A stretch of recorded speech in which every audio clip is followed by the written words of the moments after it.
Il est 8h17 et votre invité ce samedi, Bernard Poirette et François Boulot, avocat et porte-parole des Gilets jaunes. L'un des porte-parole effectivement du mouvement des Gilets jaunes. Monsieur Boulot, bonjour. Bonjour. Bon, le débat national est quasiment clos. On peut encore voter par Internet éventuellement 1 ou 2 jours. D'abord, est-ce que vous êtes, vous, content qu'il ait eu lieu ce débat ? Bon, écoutez, Est-ce qu'il a sa nécessité ou est-ce que c'est juste de la fumée ? C'est juste de la fumée, c'est une évidence. Nous savons d'ailleurs que la participation, ceux qui ont participé à ce grand débat national sont en réalité plutôt les retraités et la classe moyenne supérieure, c'est-à-dire l'électorat de Macron, alors que de ce que nous avions compris, le grand débat national avait vocation à répondre à la crise du mouvement des Gilets jaunes qui s'était ouverte le 17 novembre 2018. Mais tout le monde était convié à participer. Ceux qui voulaient pouvaient, même les Gilets jaunes. Oui, bien sûr, mais le problème c'est que de la manière dont le grand débat national a été posé, chacun composant le mouvement des Gilets jaunes, et il est en réalité soutenu par 75% des Français, ce mouvement. Donc ces 75% des Français mais il l'est toujours quand on pose la question sur la légitimité des revendications. Effectivement, lorsque vous englobez les formes d'action, on est remonté d'ailleurs à 60%. Avec la gêne de tous les samedis, etc., ça affaiblit à moins de 50. Exactement, bien entendu, parce que personne ne se réjouit des violences et des difficultés qui peuvent être causées aux PME. Mais en revanche, sur la légitimité des revendications, le mouvement, le soutien n'a jamais faibli à hauteur de 75%. Et ces gens-là avaient bien compris que le grand débat national ne servirait à rien, puisque le président de la République, dans sa lettre aux Français pour ouvrir le grand débat national, avait d'ores et déjà indiqué que les dispositifs fiscaux au bénéfice des 1 ou 0,1% les plus riches, c'est-à-dire flat tax, exit tax, CICE et réforme de l'ISF, ne seraient pas remis en question. Il avait indiqué qu'on poursuivrait la baisse des dépenses publiques. Et on sait que dans sa bouche, ça concerne les services publics essentiels, c'est-à-dire la police, la santé, l'éducation et la justice. Et il avait également balayé d'un revers de la main le référendum d'initiative citoyenne. En clair, il avait déjà écarté toutes les revendications du mouvement des Gilets jaunes qui sont soutenues par 75% des Français. Voilà pourquoi ce grand débat national est un flop, que le nombre de contributions a été ridiculement faible. Je veux dire, on en est, je crois, à 160 000 contributions réelles qui ont été faites. Moi, j'ai fait un sondage sur ma page Facebook il y a 15 jours sur un projet de charte commune des Gilets jaunes. J'ai eu 90 000 votes. Je n'ai pas les moyens de l'État. Je ne suis pas passé en boucle sur les chaînes d'information de télé en continu pendant 7 ou 8 heures.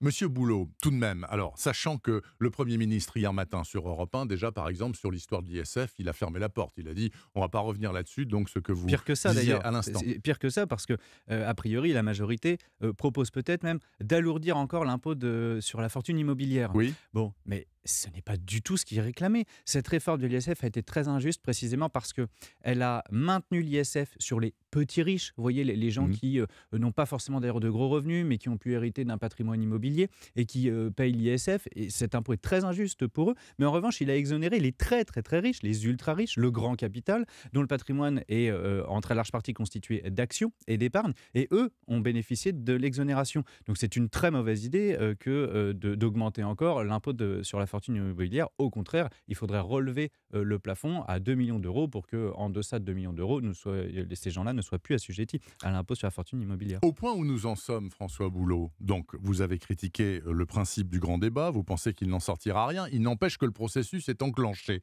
Qu'est-ce qui va se passer là dans les prochaines semaines ? Tous les samedis, ça va recommencer, donc les manifestations de Gilets jaunes. Jusqu'à quand et jusqu'à quoi ? Comment vous voyez la suite ? Comment vous voulez la suite ? Mais c'est très simple. Il suffit que les revendications du mouvement des Gilets jaunes aboutissent. Elles sont de 2 ordres. Sur le plan institutionnel, c'est la possibilité pour le peuple d'intervenir directement dans la démocratie via le référendum d'initiative citoyenne. Et sur le fond, c'est la volonté que désormais la politique serve les intérêts de 99% de la population et non plus des 1% les plus riches. Notamment fiscalement. Exactement. Et donc, quand vous avez ce fil conducteur à l'esprit, vous comprenez d'un côté les demandes catégorielles qui sont faites, c'est-à-dire des augmentations de salaire, la réindexation des retraites et des allocations familiales sur l'inflation, la revalorisation des petites retraites et de l'allocation adulte handicapé, le dégel du point d'indice des fonctionnaires, la baisse des taxes pour les PME, la suppression de la TVA sur les produits de première nécessité. Et pour financer tout ça, la première étape, c'est de remettre en cause les fameux dispositifs fiscaux qui sont au bénéfice des ultra-riches. Oui, mais ça voudrait dire qu'à ce moment-là, le président Macron se renie totalement sur ses promesses de campagne. Il n'en prend pas le chemin.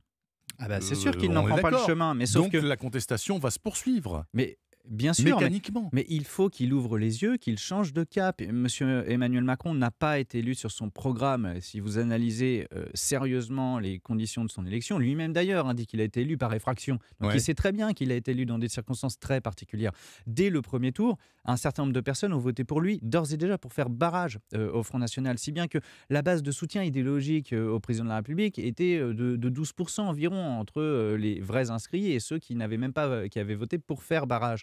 Vous ne pouvez pas prétendre avoir une majorité idéologique dans le pays lorsque vous avez été élu dans de telles conditions. Je rappelle que Jacques Chirac, lorsqu'il avait gagné face à Jean-Marie Le Pen à hauteur de 80% au deuxième tour, Emmanuel Macron a fait 15% de moins, Jacques Chirac n'avait jamais considéré qu'il avait un soutien idéologique. Il avait été très prudent dans la politique qu'il avait conduite. Emmanuel Macron fait tout le contraire. Il se comporte en mode bulldozer. Et voilà pourquoi nous en arrivons à cette crise politique majeure qui dure depuis désormais 4 mois. Vos opposants disent qu'il n'est pas question que 100 000 manifestants, récurrents certes, mais que 100 000 manifestants en France, fassent la politique du pays. C'est pas normal. Il y a 67 millions d'habitants, même si la cause est entendue par 70% des habitants.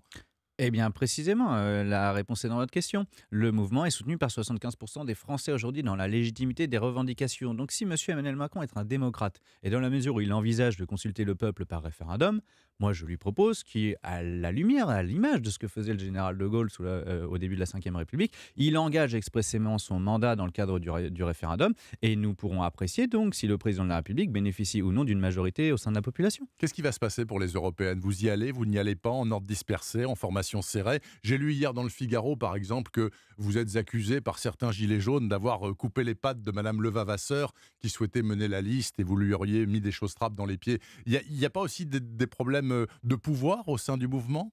Alors moi, je me suis toujours refusé à critiquer quiconque publiquement, donc je ne le ferai pas aujourd'hui. Ce que je peux simplement affirmer, c'est que la version de Madame Levavasseur est totalement fausse. Je ne vois pas dans quelle mesure j'aurais pu l'intimider. En revanche, il est vrai qu'elle a été tout à fait déloyale à cette occasion, parce que je lui avais demandé, effectivement, après avoir été déprogrammé de l'émission France 2, où nous devions tous les deux y participer, je lui avais demandé effectivement si elle serait d'accord pour me laisser sa place, parce que je voulais relayer l'appel à la grève que je venais de lancer. Raison peut-être pour laquelle d'ailleurs France 2 venait de me déprogrammer. Bon, elle m'avait dit oui, pour finalement me planter un coup de couteau dans le dos le lendemain et lancer sa liste aux européennes.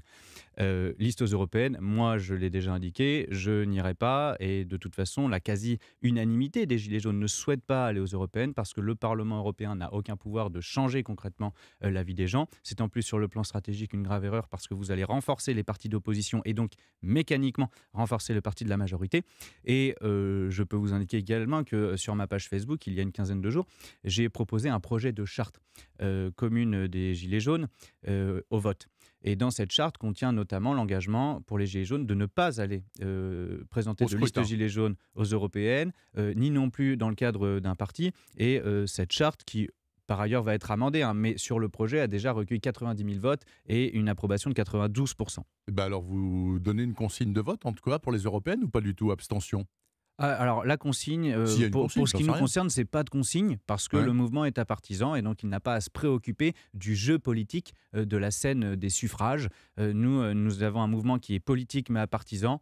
Nous formons des revendications et nos gouvernants doivent les entendre. Merci beaucoup François Boulot, donc l'un des porte-parole référents des Gilets jaunes depuis 3 mois maintenant en France, qui va aller manifester pour la première fois à Paris, puisque d'habitude vous manifestez tous les samedis à Rouen. Oui, tout à fait. Mais aujourd'hui, vous avez décidé de venir à l'occasion de la fin du grand débat. Et puis je sais que vous allez manifester aux côtés des gens qui marchent aussi pour le climat et pour dénoncer l'incurie du gouvernement en matière de lutte contre le réchauffement climatique. Merci et bon week-end à vous, monsieur Boulot. Comme d'habitude, vous retrouvez cette interview sur europe1.fr. Il est 8h26. À suivre la météo de Valérie Darmon pour ce samedi.